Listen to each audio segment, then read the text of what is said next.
We're going to explore now the intricate dynamics that surround digital identity and privacy in what is clearly, we keep talking about it, we are such an interconnected world, and that is becoming increasingly so. So this discussion is going to help us understand the evolving landscape of digital identity management, the importance of privacy protection as well, because it's become a key topic, and the implications of these factors on our global society, as it were. Absolutely. Isn't our mobile phone now our 11th finger? So I think all of these factors really play a critical role. So today we're very privileged to have in our midst Nami Zarringhalam, who is the co-founder and chief strategy officer of Truecaller.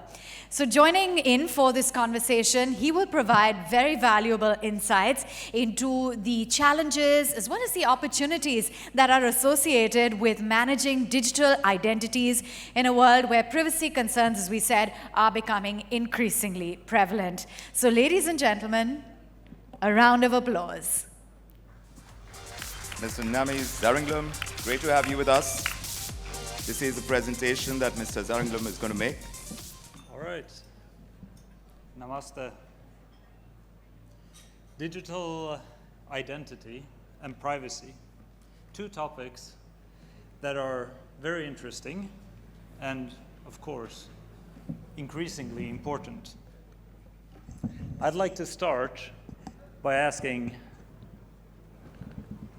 the audience if you have parents that you're worried about, concerned about their safety and security. The security of our seniors is important, and I take this to heart with my mother. She wanted to come with me to India for this trip, for many trips, in fact, and for a very long time. This time, she finally made it. It's her first time here, and she's in awe, not just of the advancements in technology, but she sees also how India has surpassed Sweden, where we live, in many of these technologic spaces. She's also in awe and inspired by the amazing people, the food, the culture, and the history that India has to offer. While we're here, she can make her phone calls and pay her bills and do anything she could have done at home. Technology can be amazing. Thanks to the digital access to her bank accounts, my mother can now enjoy less friction in her life. However, thieves, fraudsters, and charlatans want to be where there is access to money. The problem is, her money is here and on her phone. So how do they get to her without even being physically present? And how do they do this at scale? I think you all recognize the theme. They call her, they send her text messages, they knock on her digital door, pretending to be who they are not. And once they get in, they rob her of her money. They also rob her of her trust in herself, her own capability. They rob her of her trust in society and the sense of pride that she has had. What they would leave her with is a gut-wrenching sense of guilt and shame. How many of you here today have children who are on social media platforms? I also have two sons. They are 6 and 3. I miss them while I'm here, and just like any other parent, I will do anything for them. Soon they will reach the age where they take part of or create digital content. But once they start, it's enough with 2 seconds of a "I miss you, Daddy" video clip published on their favorite social channel for their voice to be stolen, synthesized, and made to say something that they never said, with the aim to trick me or my wife to think that they are in harm's way. For us to surrender everything in the panic of the moment to save them, just to later find out that we had been scammed by an AI. These are the challenges of our time, and make no mistake, if you haven't been hit by it yet, you will at some point. Because where there is access to money, there are also thieves, fraudsters, and charlatans. However, technology is just a tool. The one who swings the hammer can use it to destroy, but also to build. I'm Nami Zarringhalam, and I'm the co-founder of Truecaller. It's my honor to address you all today at this prestigious Global Business Summit, where we can discuss the transformative power of digital identities, privacy, and the ever-shrinking world in which we live. We have been in the business of identifying calls for a decade and a half, but we are now on the verge of something that is in equal parts groundbreaking and terrifying. AI is here to stay, and we had best be prepared for all that it brings, good and bad. Scammers have been around long before the telephone was invented. Historically, they have always been the first adopters of the latest technologies, and that also includes AI. The reason for this is simple. It allows for scalable business operations with little effort, low downsides, and huge potential upsides. And second, as a society, we are often ashamed of admitting how easily we accept fear of loss to overtake our sense of logic and reason. Many know of Truecaller as the app that saves them from spam. What few people may realize is that our services are AI-powered. Since almost 4 years back, we've been investing heavily in AI research and development, which is powering our capabilities from industry-leading instant detection of spam and scam to AI assistants answering calls on your behalf.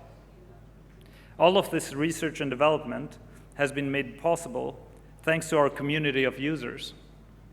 368 million users contribute by writing comments, editing names, and marking as spam every month.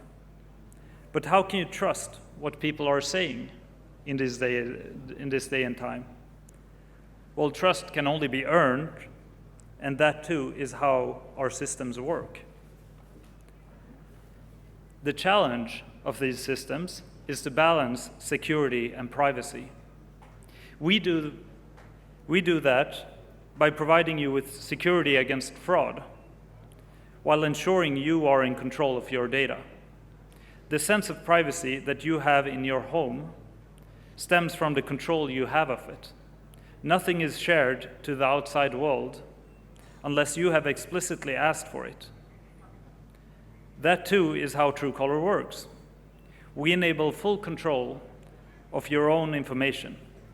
Edit your data, download your data, restrict your data, unlist yourself, or even delete everything permanently. You are in control. That is the way we have operated since inception. The sense of security you have at home similarly stems from the control you have. Nothing and no one can enter or leave without your permission, and you control that by peeping the door before inviting anyone in. But there is no such thing as privacy if you do not have security, and there is no such thing as security if there is no trust. That is what Truecaller is, your security layer in communication, making sure that you can trust the people you're letting in, because the neighbors would have already told you about the person. Not one neighbor, 368 million of them. Our users also educate themselves and each other on our platform or through various government-supported initiatives and trainings that we perform in rural communities. As we increase trade in this world, we also increase the need for communicating and transacting. We have thousands of business partners across the world for our Verified Business program. This is a service we provide to large businesses where we verify their phone numbers on our platform for the safety and trust of those businesses and their customers. However, every single one of our partners also knows that we have never whitelisted them or shared our users' data, and we never will. It's about setting a clear expectation with our business partners and protecting the level of trust that our users have with us. But we should also recognize and be cognizant of the fact that all of this interconnectivity, even across borders, makes the world smaller. As businesses are no longer confined by national borders, neither are privacy, security, or trust concerns. They are increasingly becoming main topics of discussions and regulations, which, unless done internationally and in collaboration, inevitably leads to a fragmentation of the globally optimistic and unifying nature of the internet. Digital identities are only important if we trust the platform providing it. However, once there is trust, the most common output is financial and job opportunities, predictability and accountability in the social fabric of every society. These are the benefits that community-driven services bring when they have privacy, security, and trust by design. I will be really pleased to answer any questions you may have, and I look forward to having more conversations around this topic with our audience members here, industry colleagues, and friends from the media. Thank you for the opportunity to share these thoughts with you today, and thank you for listening.